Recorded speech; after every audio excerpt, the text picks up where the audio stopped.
So a lot of people say, oh, well, you know, it doesn't matter what the world tells you and this and that and blah, blah, blah, right? Like, if you look at my Instagram comments, everyone's just making fun of me. Everyone's like, oh, this guy pays for girls. This guy's usually they're like, they're either making fun of me being like, this guy's a sex addict piece of shit, or this guy pays for women. It's like, there's no in between, right?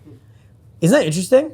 So, I mean, obviously, like, you don't want to listen to what random fucking strangers have to say.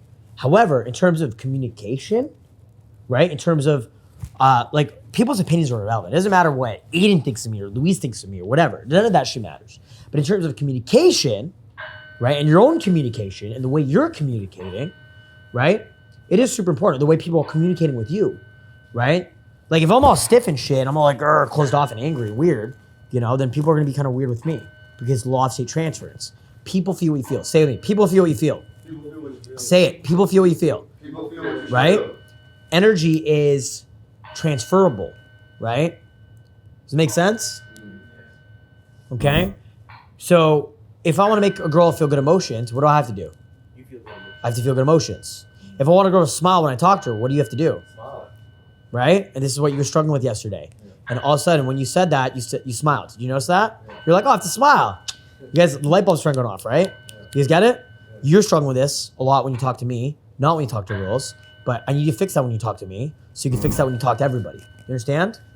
Does it make sense? Even some girls, I notice you're very stiff, right? You're not as bad as Danny, like a stiff, but you're like not far off, bro. Like I just want you to know. But you have your moments where you're like, I noticed at the mall yesterday, I was like kind of fucking mind blown because your body language is like very like loose, and all of a sudden you're smiling and leaning back and shit. But the thing is, it's almost like acting. Do you feel like it's acting? It's almost like you're acting when you do that. Yeah, exactly, right? And then how do you feel? How do you feel after? Do you feel like more energy or less energy? You feel tired? More energy. Do you? Genuinely? Or like, Okay, so hear me out. it's not like depressed. Hear me out for a sec. Cameron, when you're hanging out with me and we're shooting the shit and making jokes, how do you feel? Like, you just keep going forever, right? Yeah, You just keep going forever. hours. But bro, I don't think you can do that. I think you do at some point get tired, right? Because what I'm trying to get at is you probably are developing something called persona fatigue, where it's almost like you're faking that kind of, like, well, not with every girl. If it's a hot girl that you really like talking to, imagine this. If I made you talk to an ugly girl you didn't want to talk to, and you have her forced to smile and be friendly, right? How would you feel? You feel drained, right? After a while, You feel drained. I would feel drained, 100%. Dude, if I had to talk to some chick I know doesn't like me, and then I'm forcing myself to talk to this girl and I don't want to talk to her, I feel fucking drained. So I'd rather just not talk to them because I don't want to kill my energy.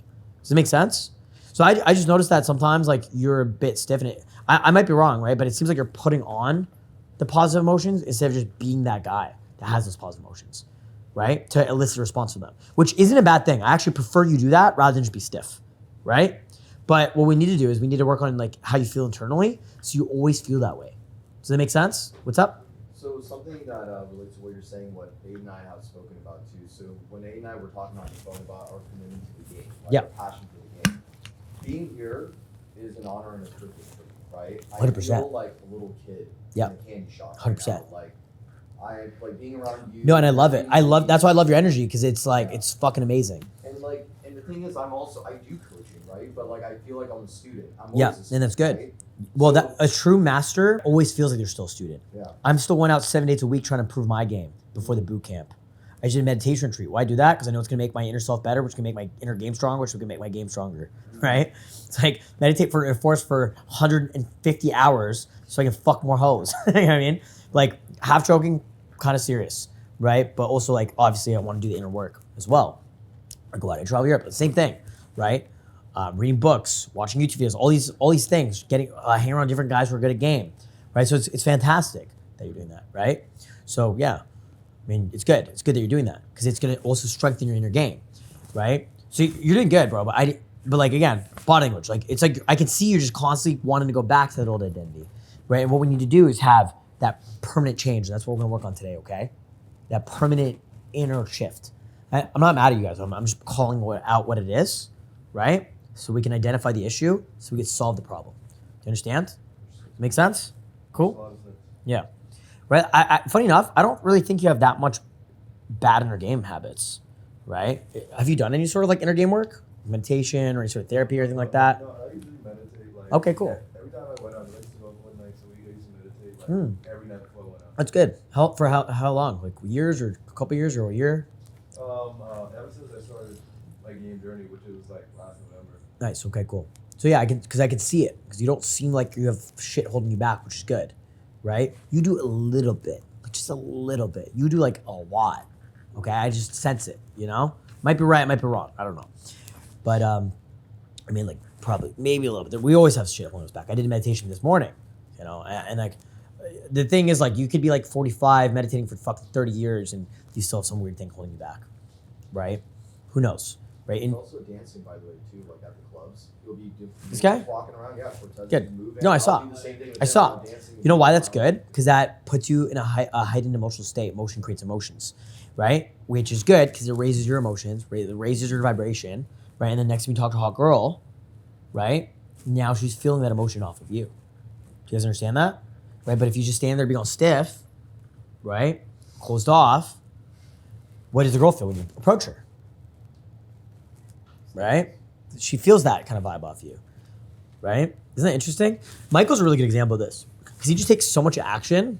He's always like humming to himself or singing to himself or dancing or doing something, right? He conditioned himself to be that way. Every time he opens a girl, bro, I saw him do an approach yesterday and I was like, what the fuck? He just walks up to this chick, full entitlement, so does this. The girl stops, like, hi. And I'm like, what the fuck, dude? What the hell was that? And he's like, dude, she just felt my entitlement. She should stop and talk to me because of how sure I was. I was really impressed at that. I was like, what the fuck, man? Is anyone still having approach anxiety at all? Like a little bit. Good. Well, so the moment you get a new environment, the first thing you do, especially club, the first thing you do, talk to the hottest fucking girl you see. The first thing you do is walk up to the first chick. I walk a club, boom, first girl. Cold, like hardcore cold approach. Excuse me, sorry, I didn't interrupt you. Love your fit. I had to say hi. Nice to meet you. Right, you're talking first girl you see. 3 second rule, right? Like, 3 second rule. 3, 2, 1, boom. You walk in the environment, 3, 2, 1, boom. Right?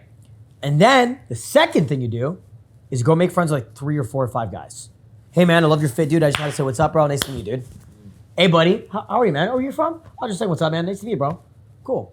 Yeah, I lived in the street. That's cool. Yeah, it's a cool club. I thought I'd pop in. Nice to meet you, bro. Right? You walk up another dude. Hey buddy, dude, I like your watch, man. That's fucking cool, man. Awesome.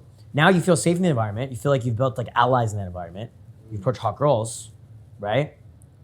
And then now you've got random dudes who like know you or whatever. And you just immediately get rid of any sort of residual anxiety. You understand? First thing you do, talk to a hot girl. Second thing you do, talk to like 1, 2, 3 dudes. That's it, separately. You got it? But that's when you're a regular at a venue. You got to keep going to that spot. You got to make friends with all security. Hey man, what's your name, bro? Oh, it's great to meet you, man. Yeah, I'm a promoter here. Yeah, I mean, dude, I see you around all the time. I just want to introduce myself. I'm Justin, right? So just like, boom. By the way, on boot camp, I forgot to mention this to you. You guys are club promoters under my club company, okay? So like, you're essentially a club promoter under me, right? Where you can say you're like our partner. Yeah, just like I work with Justin. I'm a promoter with Justin. Yeah, I hosted Justin. Promote Justin. Blah blah blah blah blah. Okay, so you guys have the same status and access that I have, officially. Okay, I still think you should have bathroom pulled. Like, you know what, dude? It's a tricky thing, especially in that type of environment. That girl probably knows that promoter and the DJ and that bartender and that other dude and that chick, right? And it's like, you know, the reputation. You know, she probably wanted to eat your girlfriend's pussy, you know, and swallow your cum. But the thing is, you know, too many people know her, right? Does it make sense? It does. So, you know, that's probably, was she resistant? Did you try to pull her in the bathroom? It was not her problem. It was me and my lady's problem. We were having a little, my girl needs more help on her sexual escalation. Oh, so yeah, she's been cool. watching my content Got it, while got it, she's, got like, it. at home right now. Yeah.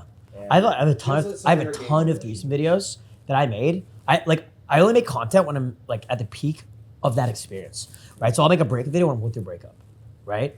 I'll make a threesome video when I'm having a ton of threesomes. So if you just search up Justin Marc threesome on YouTube, I've had tons of videos made over the years when I'm in that type of vibe of just pulling lots of threesomes, right? Does it make sense? So you can just search that shit up. I have like a ton of them. I sent them to someone else the other day, and like there's like videos of me and my ex you can see us like how we do it. It's actually a very simple process, actually. Let me explain how I have threesome very, very quickly. It's very simple. It's very, very simple. Okay? Typically, you know, like for the average guy, right?